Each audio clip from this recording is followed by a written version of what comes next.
नमस्कार, बहुत स्वागत आपका हिंदी खबर में। मैं हूं आपके साथ सुनील सिंह पौड़े। गांजा उगाना भारत में अवैध है, लेकिन दिल्ली से सटे ग्रेटर नोएडा में गांजा उगाने की ऐसी फैक्ट्री का पर्दाफाश हुआ है जिसे देखकर आपके भी होश उड़ जाएंगे। दरअसल गांजे का ये अवैध और गैर कानूनी स्टार्टअप 1400 वर्ग फीट के एक 4 BHK फ्लैट में चल रहा था। कैसे इस पूरी नर्सरी का खुलासा हुआ, इस गांजे की फैक्ट्री का पर्दाफाश हुआ, इस रिपोर्ट में देखिए।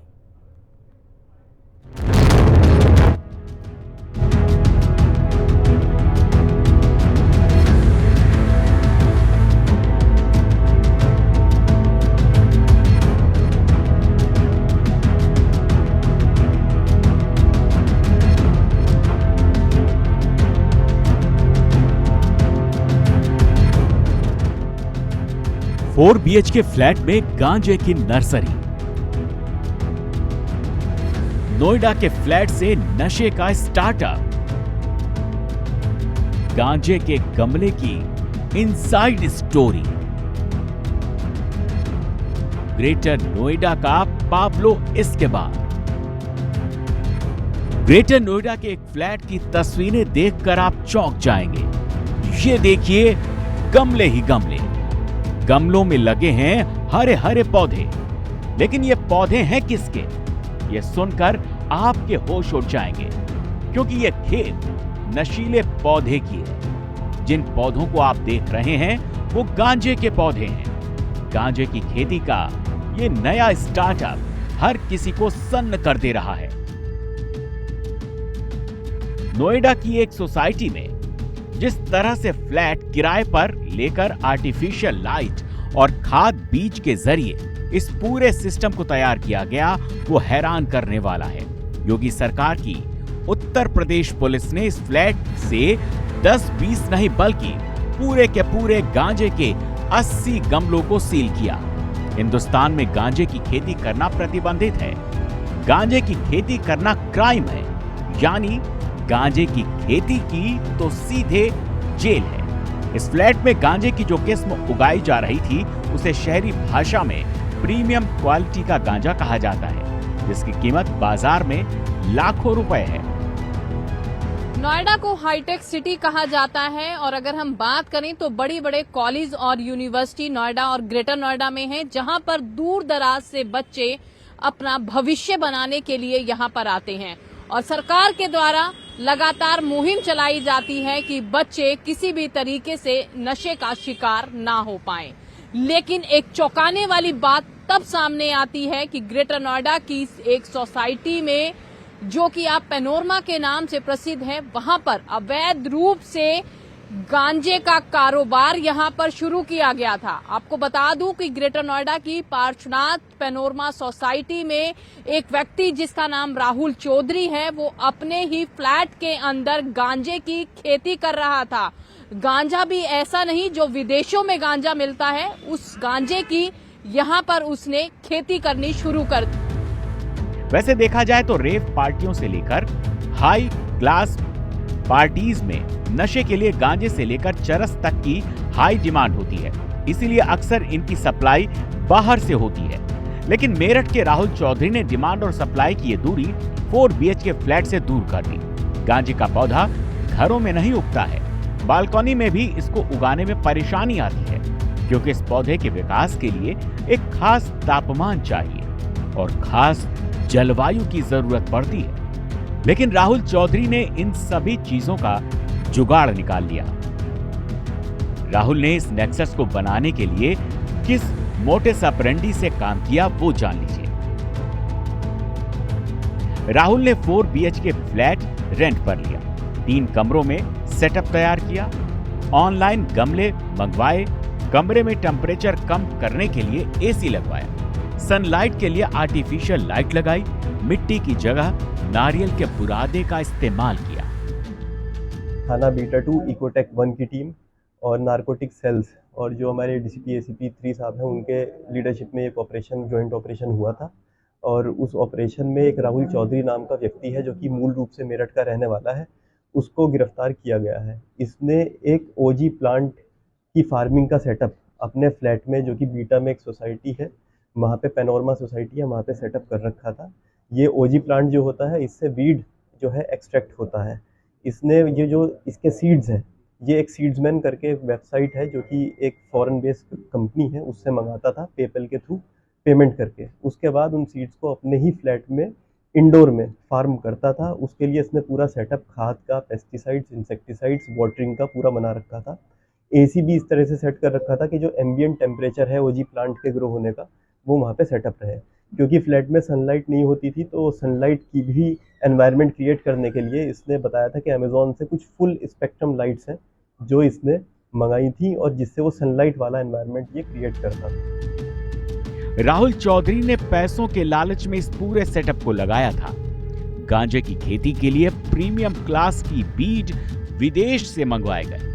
अब माल प्रीमियम क्लास था तो इसकी मांग भी काफी ज्यादा थी और कीमत भी।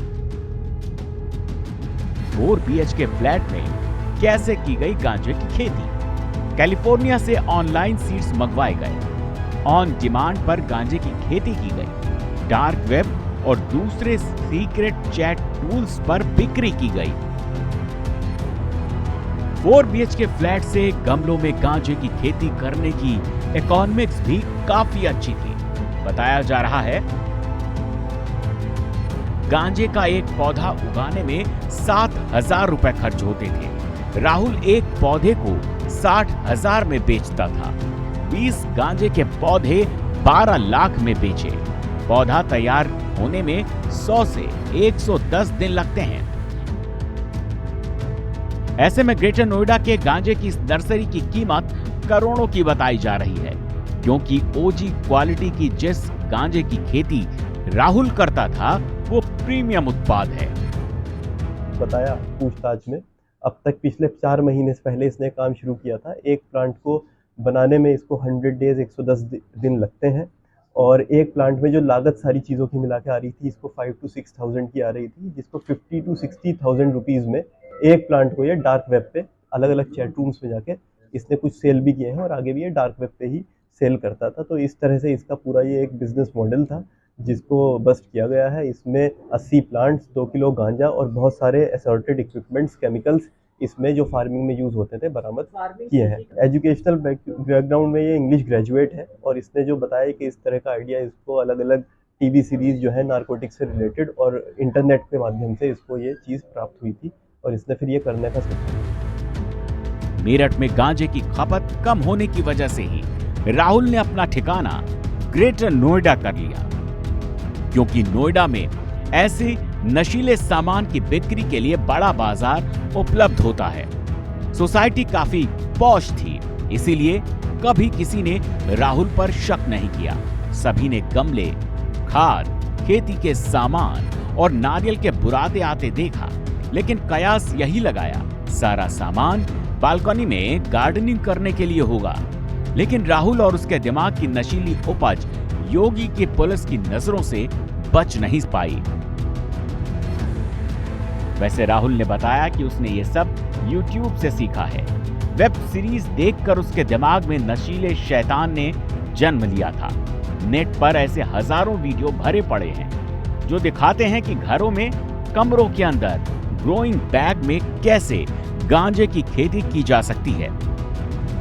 लेकिन गांजे के इस नशीले स्टार्टअप का ये कोई पहला मामला नहीं था, बल्कि उससे पहले भी हैदराबाद, अहमदाबाद, बेंगलुरु में हाइड्रोपोनिक तरीके से गांजे की खेती की तस्वीरें सामने आ चुकी हैं। वैसे भारत में गांजे की खेती करने पर 15 साल की जेल और 1.5 लाख रुपए तक जुर्माने और सजा का प्रावधान है। लेकिन क्या दुनिया के हर देश में गांजा उगाना अवैध है, अपराध है? नहीं, दुनिया के कई ऐसे देश हैं जो गांजे के सेवन और उत्पादन दोनों को कानूनन वैध मानते हैं। नीदरलैंड्स में गांजे का सेवन लीगल है। कनाडा में वयस्कों के लिए 30 ग्राम गांजा लीगल है। कनाडा में आप घर में गांजे के 4 पौधे उगा सकते हैं। उरुग्वे में गांजे का सेवन लीगल है।